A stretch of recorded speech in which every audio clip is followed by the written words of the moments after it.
आदाब दोस्तों, आप देख रहे हैं द स्ट्रांग सिग्नल। मैं हूं मोहम्मद खालिक।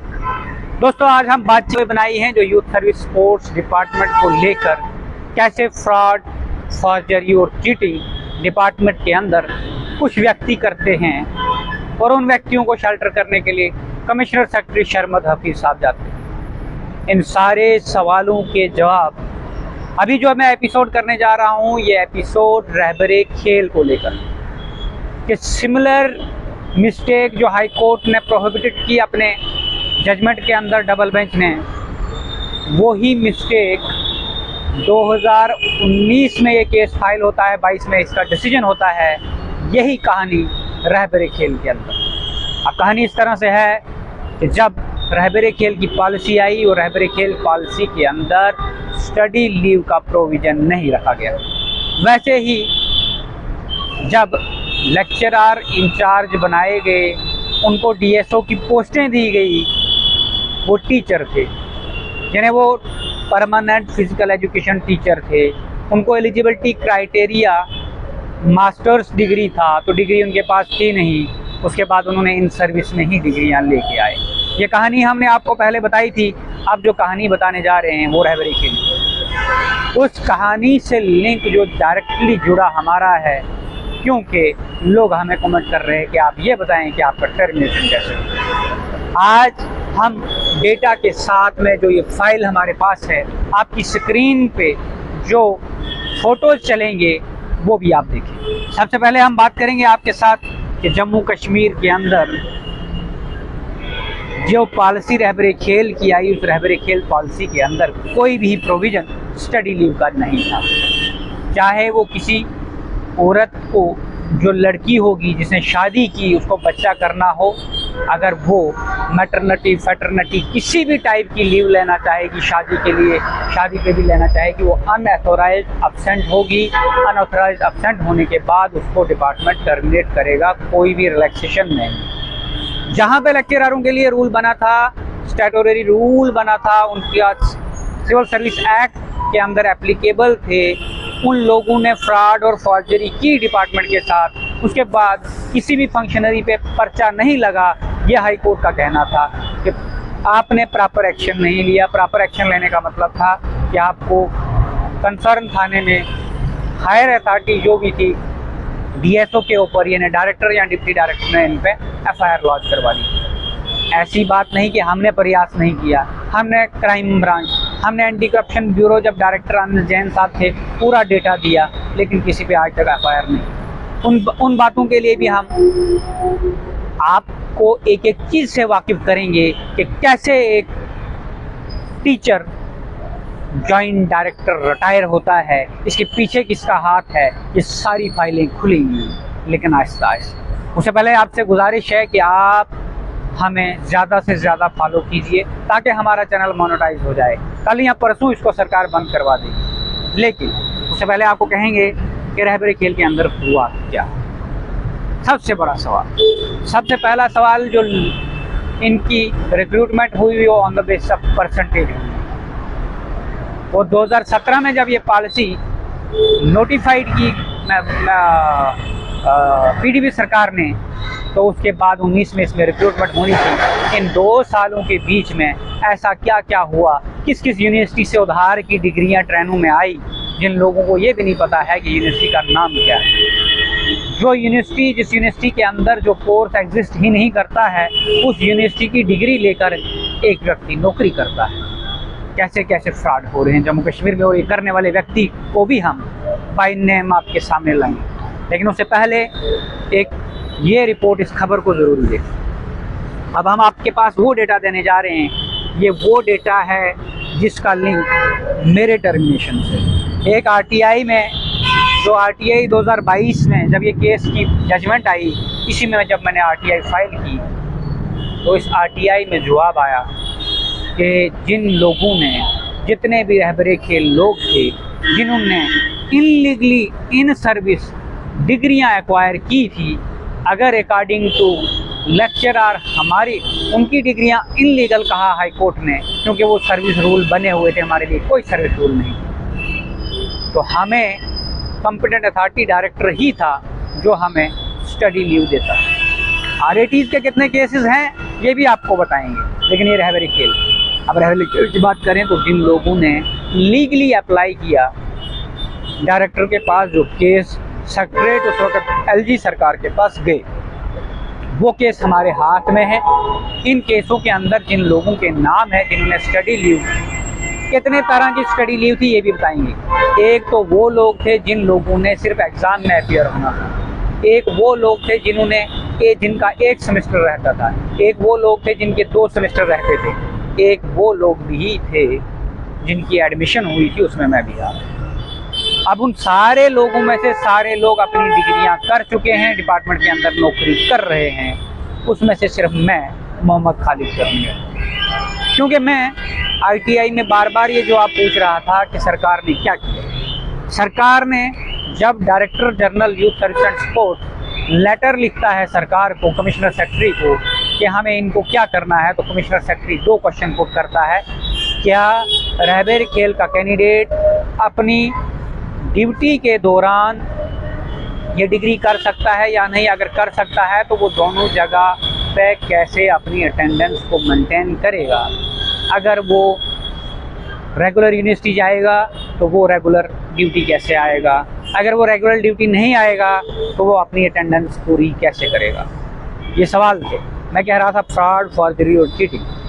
अब जिन लोगों ने अपनी अटेंडेंस भी मेंटेन की और अपनी डिग्री भी लाई, या तो डिग्री फ्रॉड है वहाँ नहीं गए, या तो अटेंडेंस फ्रॉड है जहाँ पे सारे फंक्शनरीज, DSO, लेक्चरर वही काम कर रहे हैं जिन लेक्चरर की कहानियाँ मैं आपको सुना रहा था।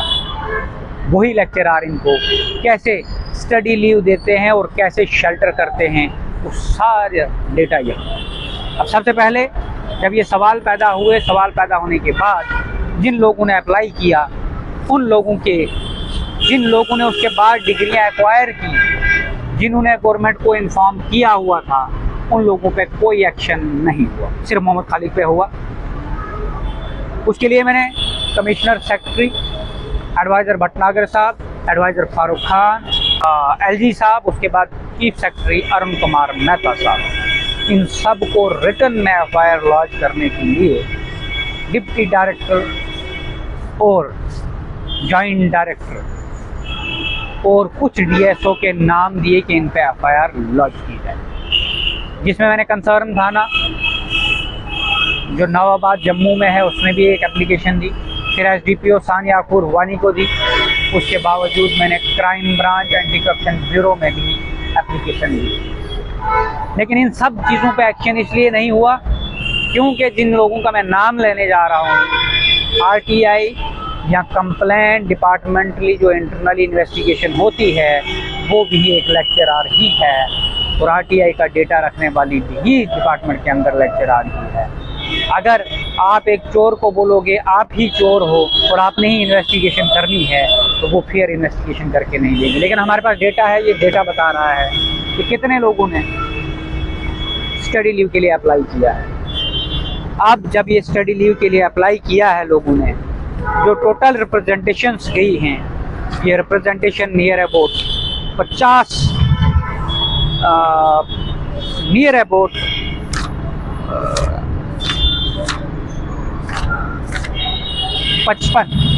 रिप्रेजेंटेशन गई हैं। इन 55 रिप्रेजेंटेशन के अंदर नियर अबाउट 350 लोग थे जिन्होंने स्टडी लीव के लिए अप्लाई किया था, उसमें से एक मोहम्मद खालिद। वो डेटा आपको हम पढ़कर बताएंगे।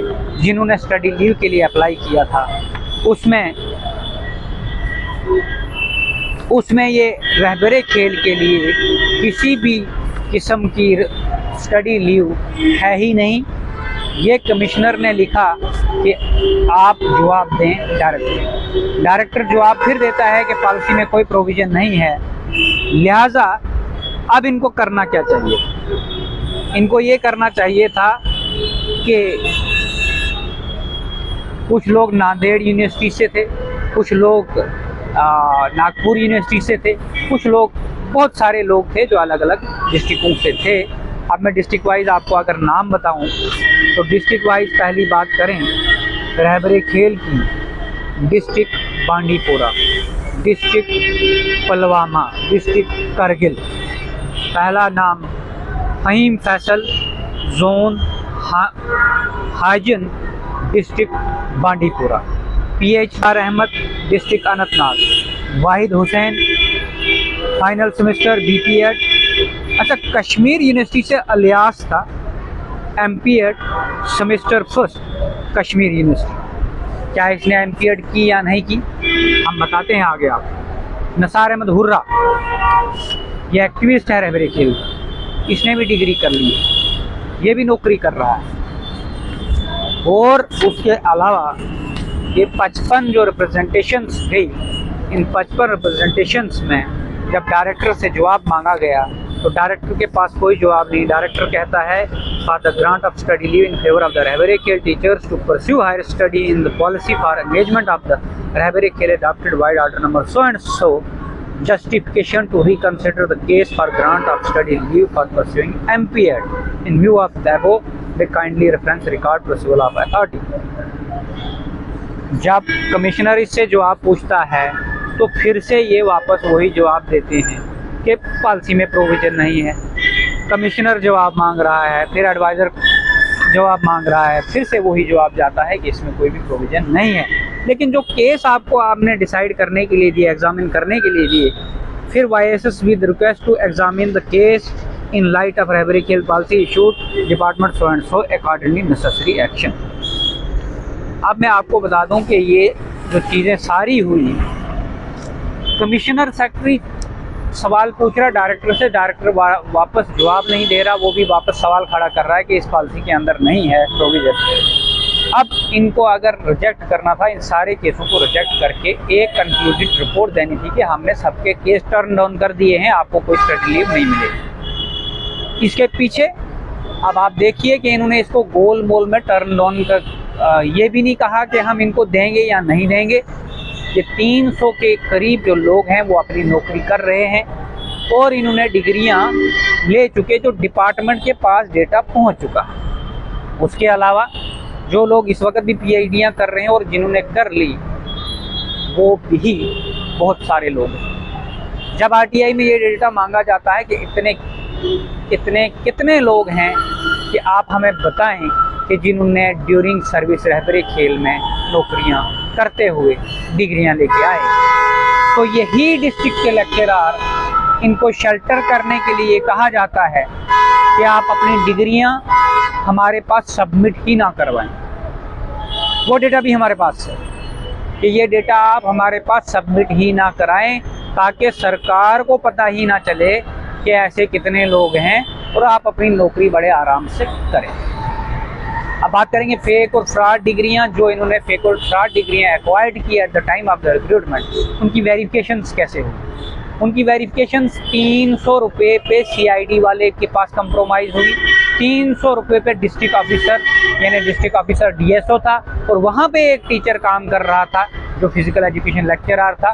उसने इनकी वेरिफिकेशन ने कहा डिपार्टमेंटल वेरिफिकेशन रहने दो, आप खुद ही यूनिवर्सिटी भेजो जिस बंदे ने आपको डिग्री दी है, और वही बंदा वहाँ से फ्रॉड वेरिफिकेशन करवा के लाता है, और वो फ्रॉड वेरिफिकेशन सबमिट हो जाती है, इनकी क्लियरेंस होकर इनकी तनख्वाह निकल जाती है। कोई भी डिपार्टमेंटल इंक्वायरी, कोई भी डिपार्टमेंटल वेरिफिकेशन नहीं होती। तो जब हमने दोबारा लेटर लिखा, कमिश्नर सेक्रेटरी को कहा, कमिश्नर सेक्रेटरी ने एक लेटर पास किया, तब डायरेक्टर सुरेश चंद्र छिब्बर साहब थे, और उन्होंने वापस रिप्लाई दिया कि हमारे पास पैसा नहीं, हम यूनिवर्सिटियों से ये वेरिफिकेशन डिपार्टमेंटली करवा सकें। तो लिहाजा इनकी वेरिफिकेशंस भी नहीं हुई। अब कमेटी का गठन हो रहा है, इनकी प्रमोशन होने जा रही। मैं कह रहा हूँ कि मुझे किसी भी रहबरे खेल के व्यक्ति से कोई भी रंजिश नहीं, लेकिन जो लोग जेन्युइन हैं, जो लोग कॉम्पिटेंट हैं, जिनको एप्लीकेशन लिखना आती हैं, वही डिपार्टमेंट और सिस्टम के अंदर आए तो डिपार्टमेंट में सुधार आएगा। लेकिन जब मैं इस डिपार्टमेंट को खंगालने लगा, यहाँ पता चला कि जितने लेक्चरर हैं, जितने एम्प्लॉय हैं, ये सारे एम्प्लॉयों ने कैसे डिग्रियां लाई हैं, इनकी कॉम्पिटेंसी कैसे चेक हुई है, ये तो सरकार को पता ही नहीं। ये तो सारे अनकॉन्स्टिट्यूशनल बोर्ड के तहत रिक्रूट होकर आए हैं, जबकि पूरे हिंदुस्तान में रिक्रूटिंग बोर्ड है। यहाँ पे हमारा डायरेक्टर भी इससे पहले वो डायरेक्टर होता था जो डायरेक्टर कॉलेज से आता था, जिस डायरेक्टर को कॉलेज से उठा के लाया जाता था। और आज आपको अगर मैं हकीकत बता दूं, ये हकीकत वो हकीकत है कि एक टीचर बना जॉइंट डायरेक्टर और आज वो असेंबली के अंदर एक अच्छे ओहदे पे पहली रिक्रूटमेंट उसकी रिटायरमेंट के बाद हुई। इन फ्रॉडों के पीछे किंग पिन आदमी कौन है ये भी आपको बताएंगे, लेकिन उससे पहले ये डेटा जो 300 लोगों का डेटा है, उसके अलावा डेटा के अंदर ये बाय नेम कंप्लेंट्स मेरी पेंडिंग है। एफआईआर करने के लिए मैंने कमिश्नर सेक्रेटरी को लिखा था और उसमें आरिके के केस जब मैं नाम बताऊंगा आपको जिन और उन डिग्रियों का डेटा यहाँ पे और डिग्री होल्डर्स का नाम पहले मैं आपको बता दूं कि अजय कुमार, इसने भी मेरे साथ ही अप्लाई किया था। मोहम्मद अली, लियाकत अली, ज़हीर हुसैन और मोहम्मद यूनुस, मोहम्मद इमरान, हिलाल अहमद मल्ला, रिजवान रसूल, गीता देवी। अब ये जो गीता देवी है ये रामबन से है। सिमिलर जम्मू यूनिवर्सिटी से सिर्फ 2 केस थे, जिसमें एक मोहम्मद खालिद था, दूसरा गीता देवी था। और गीता देवी की डिग्री कंप्लीट हुई एमपीएड, उसके बाद इसको रीजॉइनिंग डिस्ट्रिक्ट ऑफिसर दे देता, लेकिन मोहम्मद खालिद को नहीं देता है क्योंकि मोहम्मद खालिद ने ये सवाल पूछे। उसके बाद ये इस वक्त अपनी नौकरी कर रही है। फिर मंजू कोल, ये मंजू कोल जो लड़की है ये बीपीएड करती है। जब टर्मिनेशन की बात आई, डिसंगेजमेंट आर्डर की बात आई, तो डिसंगेजमेंट आर्डर में हमने क्लियरली कहा जो ये कितने ऐसे केस हैं जो आपने डिसंगेज किए मोहम्मद खालिद के अलावा, तो district youth service and sports सब केसों को शट डाउन करता है, लेकिन ये एक केस नहीं शट डाउन कर सकते थे। इस मंजू कोल का रिप्लाई पहले ही आरटीआई में मेरे पास सर्टिफाइड कॉपी थी, वो सर्टिफाइड कॉपी हमारे पास थी और उस सर्टिफाइड कॉपी में डिस्ट्रिक्ट ऑफिसर ये जवाब देता है कि मंजू कोल पाई गई है, लेकिन हमने उसको सैलरी नहीं दी। आपने तो मोहम्मद खालिद को भी सैलरी नहीं दी, लेकिन उसको रिज्वाइन करवा दिया। अब मेरा सवाल खड़ा होता है कि अगर ये सारे लोग रिज्वाइन हुए, ये सारे लोगों को आपने रीइंस्टेट किया, साल साल गायब अनऑथोराइज एब्सेंट होने के बाद मोहम्मद खालिद के लिए जब आर्डर स्पेशल सेक्रेटरी लिखता है कि उस डीएसओ पे एक्शन किया जाए, जिस डीएसओ ने इसकी अनऑथोराइज एब्सेंट 2 साल देखी है, वो कोई भी एक्शन इनिशिएट नहीं किया और ना ही इसको वापस सर्विस में बुलाया गया, तो ये किस व्यक्ति ने इस आर्डर को दबा के रखा टेबल के नीचे? इस पर इंक्वायरी करें। तो इंक्वायरी उस डिस्ट्रिक्ट ऑफिसर पर नहीं होती है, इंक्वायरी मोहम्मद खालिद पे डिसएंगेजमेंट लेटर आशीष अकाउंट असिस्टेंट और डिप्टी डायरेक्टर जितेंद्र मिश्रा बनाते हैं।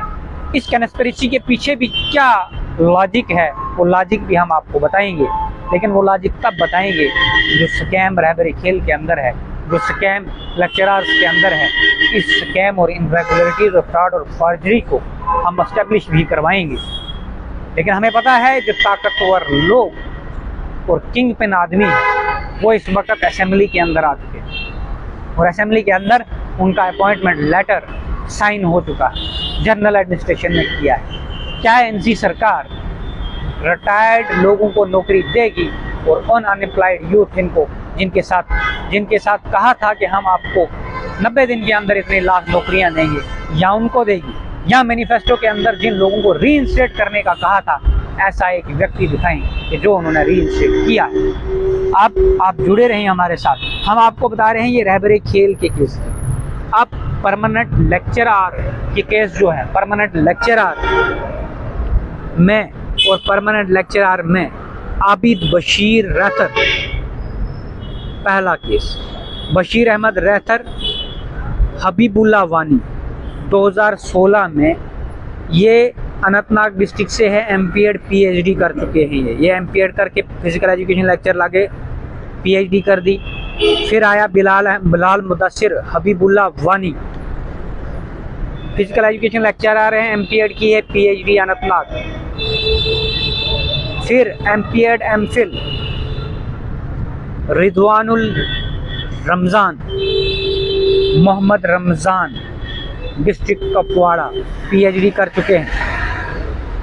खान मुनीर असलम, मोहम्मद असलम खान, शफाइक मेहदी, जीए मेहदी भट्ट 2016, एमपीएड के बाद पीएचडी की है, दोनों बडगाम के केस हैं। उसके बाद निखिल शर्मा, बलराज शर्मा 2016 में पीटी लगा, पीटी लगने के बाद एमपीएड पीएचडी जम्मू का है, और एमफिल की एमपीएड की पीएचडी की। जिस वक्त ये लगा उस वक्त एमपीएड था, लेकिन इसने पीएचडी की। और ये पीएचडी करने के बाद निधि शर्मा, पृथ्वीराज शर्मा पीटी है पीएचडी की। उसके बाद आ गया फिरदौस अहमद लोन, मोहम्मद रमज़ान लोन है शायद। 2010 में पीटी लगा। 2010 के बाद ये पीटी लगने के बाद एमपीएड था। बारामूला से है पीएचडी की। जम्मू का एक और केस विक्रांत सिंह, कृष्ण पाल सिंह 2010 पीटी था। पीटी करने के बाद इसने पीएचडी की है। दिलावर सिंह, रमेश कुमार आरिके है, एमपीएड एमफिल था, पीएचडी की, जम्मू का है। बिलाल हजाम, अब्दुल मजीद हजाम 2019 आरिके केस, पीएचडी की है। तस्लीमा आरिफ, गुलाम मोहिद्दीन शेख, अनंतनाग डिस्ट्रिक्ट। उसके बाद समीर बशीर अहमद वानी, आरिके केस, पीएचडी की। साहिल याकूब, मोहम्मद याकूब भट्ट, पीएचडी की, अनंतनाग का है। कुलगाम के 2 केस आगे, मुश्ताक अहमद शेख, यूनुस मोहम्मद परे, वल्दे हसन शेख और जीए मोहम्मद परे 2019 में आरिके लगे, कुलगाम से हैं, पीएचडी की। उसके बाद नसार अहमद हुर्रा, ये बहुत बड़ा मशहूर नाम है, इन्होंने एसोसिएशन में बनाई थी रहबरी खेल की। जीएमए मोहम्मद हुर्रा 2019 आरिके केस, पीएचडी की, बांडीपुरा के हैं। उसके बाद आया गुलाम मोहम्मद डार, बांडीपुरा से हैं, एमपीएड एमफिल थे और पीएचडी की आरिके में लगने के बाद। हलाल अहमद भट्ट, जीए कादिर भट्ट, आरिके केस है, बारामूला। उसके बाद आगे जी शौकत बशीर अहमद लोन, आरिके केस है, पीएचडी की, बारामूला। फिर नरिंदर सिंह चिब, बलबीर सिंह चिब 2019 पीएचडी की, सांबा से हैं। ये भी लीडरों के साथ रोज़ फ़ोटो खिंचवाते हैं, लेकिन इन्होंने भी पीएचडी की हुई है। अब उसके बाद आगे जी, उसके बाद आ गया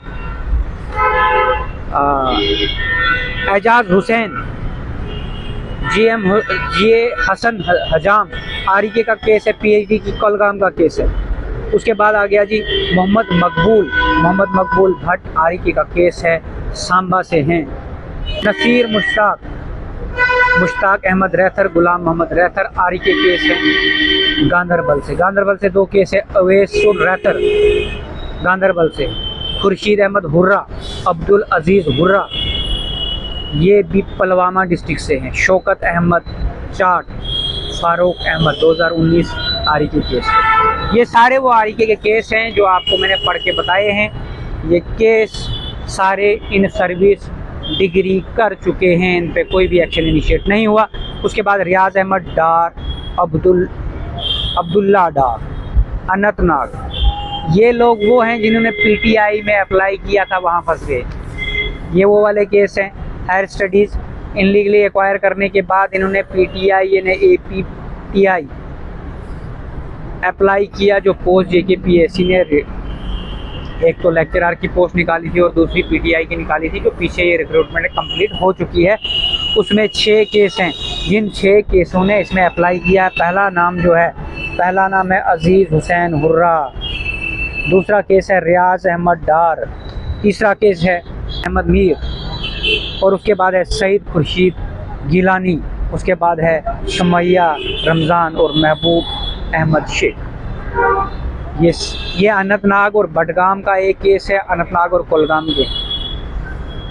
और ये केस वो केस हैं जिन्होंने अप्लाई किया। उसके बाद एक कहानी ये है कि जिन डीएसओ ने कानपुर यूनिवर्सिटी की डिग्री को अप्रूव किया, कानपुर यूनिवर्सिटी के अंदर सिर्फ बीपीएड और एमपीएड का कोर्स एग्जिस्ट करता है, लेकिन बीपीई का कोर्स कंप्यूटराइज कानपुर यूनिवर्सिटी का नाम बनाकर जिन लोगों ने रहबरी खेल में नौकरी ली और लेने की कोशिश की, 12 केस हमने पकड़वाए डिस्ट्रिक्ट रियासी के अंदर। और जिस व्यक्ति जो इनका ब्रोकर डिग्री प्रोवाइड करने वाला शबीर अहमद है, वो सलाखों के पीछे है, जिसमें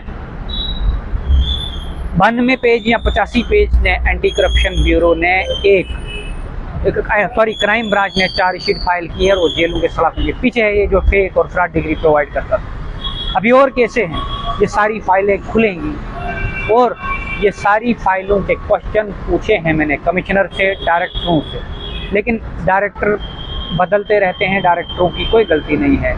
डिपार्टमेंट के अंदर जो लेक्चरार लगे हैं स्कूलों से तनख्वाहें ले रहे हैं, टीचर लगे हैं स्कूलों से तनख्वाहें ले रहे हैं, जबकि इनका पढ़ाने का काम है और ये पढ़ाने के बजाय क्या कर रहे हैं, ये फ्रॉड कर रहे हैं। डिपार्टमेंट के अंदर बैठ के लोगों को शेल्टर कर रहे हैं, सारा डेटा जो है उसको हाईजैक कर रहे हैं और इन हाईजैक करवाने के पीछे किस व्यक्ति का हाथ है ये भी मैं जल्द ही एक्सपोज करने वाला हूँ। आप जुड़े रहिए द स्ट्रांग न्यूज़ के साथ। धन्यवाद।